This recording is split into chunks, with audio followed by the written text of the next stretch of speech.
Graça e paz, amados. Estamos aqui novamente para mais uma breve reflexão, e isso pela graça e misericórdia de Deus. E peço a Deus que, a partir deste momento, Ele possa estar ministrando em nossas vidas por meio da Sua palavra anunciada. Estamos aqui hoje para falar sobre o verdadeiro pastor que nos guia independente dos falsos. E para exame das Escrituras, nós estaremos vendo o versículo 15 de Ezequiel 34, que diz assim: Eu mesmo apacentarei as minhas ovelhas, e eu as farei repousar, diz o Senhor Deus. Amados, acredito que o quadro que estamos presenciando hoje, no chamado cristianismo, não é diferente deste anunciado por Deus por meio de seu profeta Ezequiel em tempos antigos. E creio nisto, amados, respaldado pelas Escrituras, que diz em Eclesiastes 1, a partir do versículo 8 até o 12, o seguinte: Todas as coisas são trabalhosas, o homem não o pode exprimir.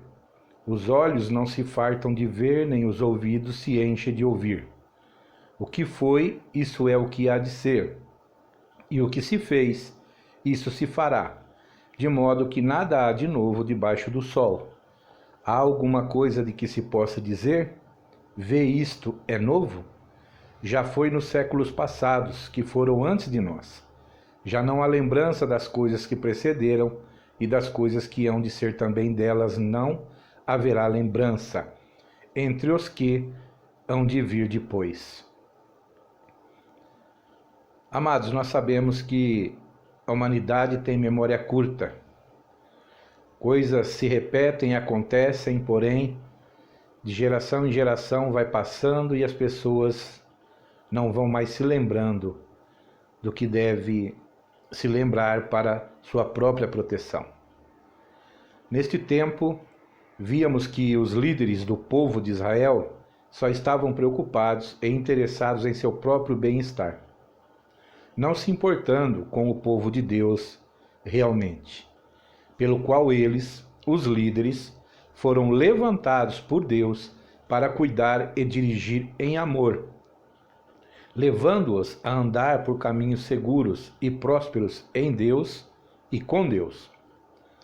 Porém, ocorria o contrário. Enquanto estes se enriqueciam e comiam e bebiam do bom e do melhor, o povo passava por necessidades, tanto material como também a espiritual, onde na realidade eles estavam sendo afastados de Deus, devido aos falsos ensinos de falsos pastores, falsos sacerdotes, falsos escribas, que conforme Deus declara em sua palavra, não passavam de cães gulosos como e cegos em seus entendimentos, perdidos em seus devaneios, cobiças e ganâncias, como está escrito em Isaías 56, 11 e 12, que diz assim: Todos os seus atalaias são cegos, nada sabem, todos são cães mudos, não podem ladrar, andam adormecidos, estão deitados e gostam do sono. E estes cães são gulosos, não se podem fartar, e eles são pastores que nada compreendem.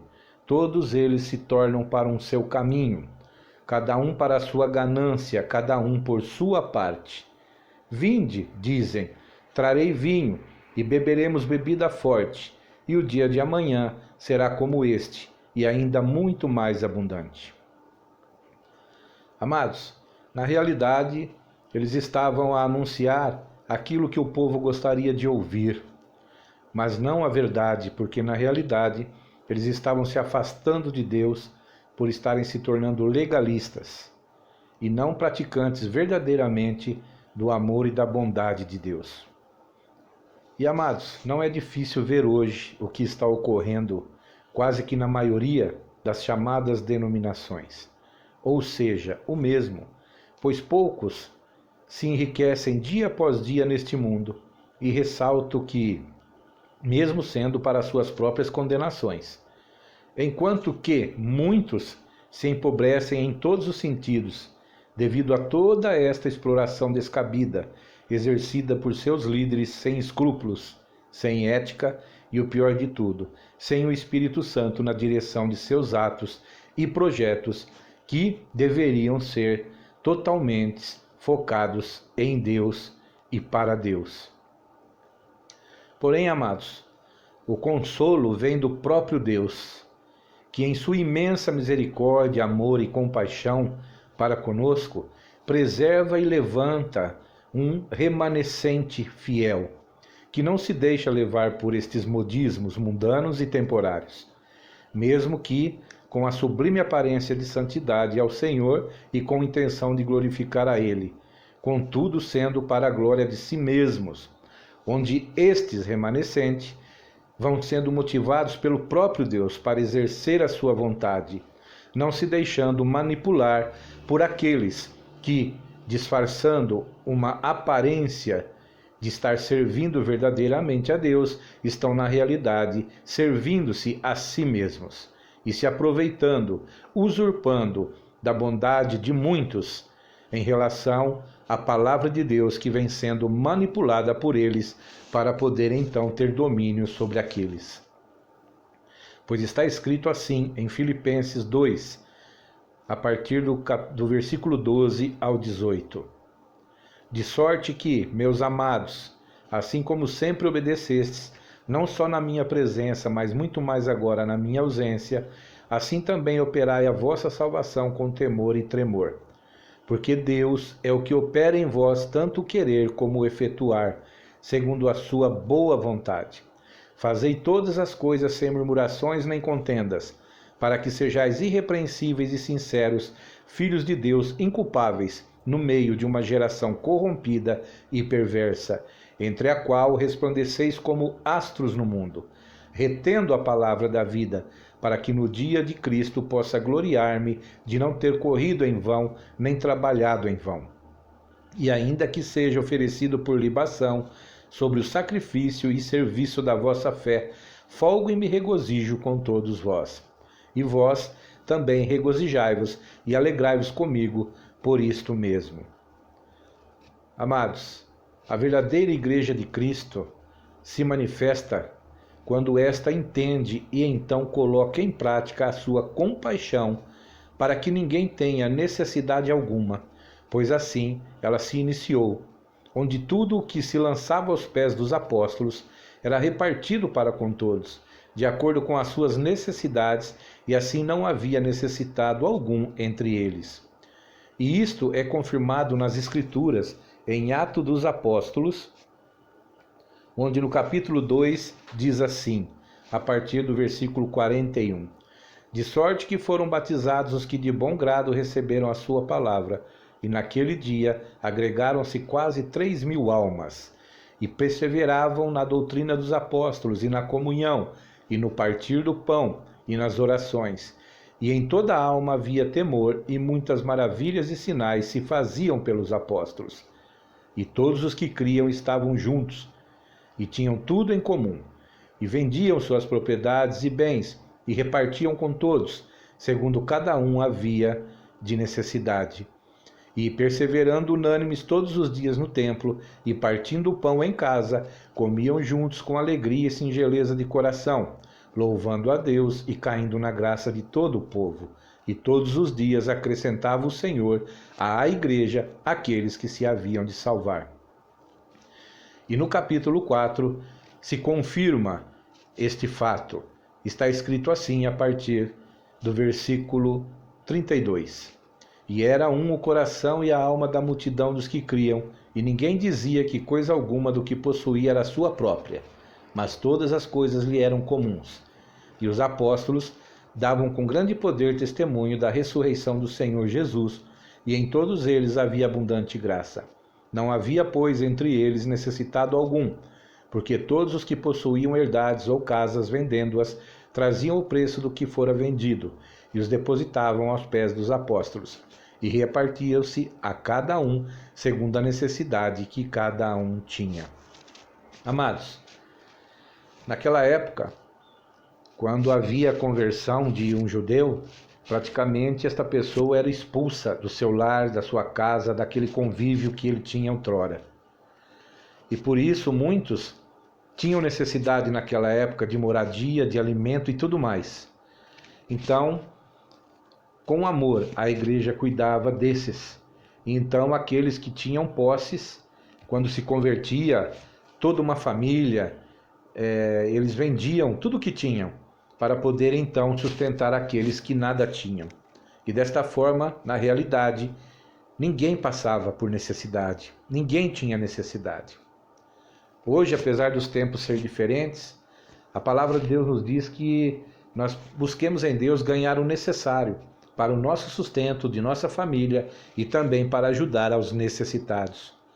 E nós vemos hoje grandes denominações que arrecadam grande quantia em dinheiro, porém jamais socorrem aquelas denominações menores, porque na realidade, se pensamos como reino, amados, somos um só corpo, vivemos em um só reino, e cada um de nós devia então ter zelo e cuidado por aqueles que participam e que pertencem ao nosso reino.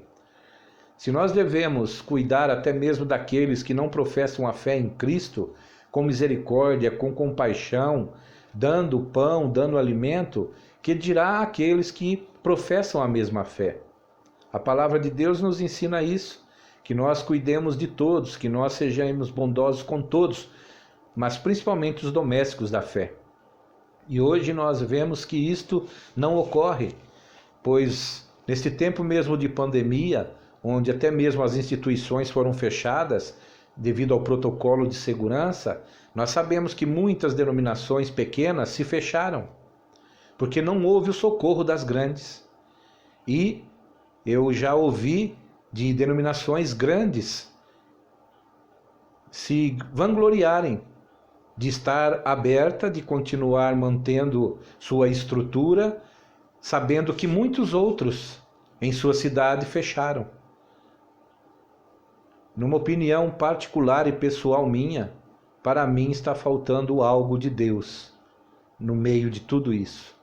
Está faltando a unidade, está faltando reconhecer que todos são membros de um só corpo e que ninguém é exclusivo em relação ao corpo. Todos dependem de todos e todos podem auxiliar a todos. Veja bem, amados, naquela época, todos, e não só alguns privilegiados, devido a uma hierarquia eclesiástica que declaravam ter sobre os outros, tinham suas necessidades liquidadas. Os líderes levantados, amados, devem servir e não serem servidos. Isto é o que nos exorta as Escrituras Sagradas, da qual nós nos guiamos e nos estribamos. Em Mateus 20, a partir do versículo 25, está escrito assim: Então Jesus, chamando-os para junto de si, disse: Bem sabeis que pelos príncipes dos gentios são estes dominados, e que os grandes exercem autoridade sobre eles. Não será assim entre vós, mas todo aquele que quiser entre vós fazer-se grande, seja vosso serviçal. E qualquer que entre vós quiser ser o primeiro, seja vosso servo. Bem, como o Filho do Homem não veio para ser servido, mas para servir, e para dar a sua vida em resgate de muitos. Amados, em tudo o que nos exorta as Escrituras, necessitamos praticar, sempre com discernimento de espíritos, com temperança, sabedoria e principalmente com o amor para com o nosso próximo e fé em Deus, em Cristo e em sua palavra, que nos é revelada e testificada pelo Espírito Santo, que em tudo nos ensina e igualmente nos lembra o que Jesus ensinou, o que o Jesus praticou. Amados, que o Senhor nos perdoe, havendo ainda tempo para o sincero arrependimento e retorno ao verdadeiro caminho que nos levará a encontrar-se com Deus, sem prejuízo algum para a nossa pobre alma. Sei que isto vai contra o que muitos denominados cristãos pensam e praticam. Porém, se olharmos realmente para Jesus Cristo, veremos que nele não se encontravam estas práticas, estes ensinos errôneos, estas distorções bíblicas. E é para ele que devemos olhar e seguir. Ele é o nosso sumo pastor, que proveu em Deus o Espírito Santo, que nos guia por toda a verdade, nos dando o discernimento de tudo e de todos, por toda a nossa vida nesta terra, exatamente para que não fôssemos enganados por nada e por ninguém. Atenção! Não se pode amar a Deus e a Mamon. Não se pode buscar o Deus Mamon no Deus eterno, mesmo que isto tenha alguma aparência de busca de santidade e devoção sincera a Deus. Busquemos a Deus sim, verdadeiramente, e Ele nos acrescentará o que nos é necessário. E não busquemos em Deus as coisas que pensamos necessitar, pois isto nos faz igual aos gentios, os pagãos que não conhecem e nunca conheceram, e nem conhecerão a Deus e nem o seu amor provedor. Está escrito assim em Mateus 6, 31 ao 34. Não andeis, pois, inquietos, dizendo que comeremos ou que beberemos, ou com que nos vestiremos, porque todas estas coisas os gentios procuram. De certo, o vosso Pai Celestial bem sabe que necessitais de todas estas coisas. Mas buscai primeiro o reino de Deus e a sua justiça, e todas estas coisas vos serão acrescentadas. Não vos inquieteis, pois pelo dia de amanhã, porque o dia de amanhã cuidará de si mesmo, basta a cada dia o seu próprio mal. Amados, pensemos nisto e sejamos diligentes em todo o tempo que se chama hoje para com a palavra de Deus, para atentar tudo o que a palavra de Deus nos ensina e nos exorta, pois ela nos dá a direção a seguir, o caminho correto a andar e o destino certo ao chegar. Então, amados, que o Senhor possa, através da sua graça e misericórdia, nos guiar na verdade da sua palavra, nos guiar pelo seu Espírito Santo, que nos dá o consolo, nos dá a força, o vigor para prosseguir e fazer aquilo que é certo, mesmo que isto cause danos a nós, mesmo que isto venha incomodar a muitos outros. Amados, se há um pensamento que podemos extrair desta reflexão, resumindo-a, acredito que poderia ser este: se ouvirmos a voz do Espírito Santo, independente de todos os falsos guias existentes em nosso meio, jamais seremos enganados, sendo por ele realmente guiados e apacentados eternamente. Meus amados, fiquem na graça e paz abundante de Jesus Cristo, e que, permitindo Deus, nós possamos estar aqui em breve com mais uma nova reflexão para a edificação de nossas almas em momentos na eternidade. Fica aqui o abraço do amigo, do irmão e do pastor Hélio Loyola, do Ministério Só em Cristo, a Vida.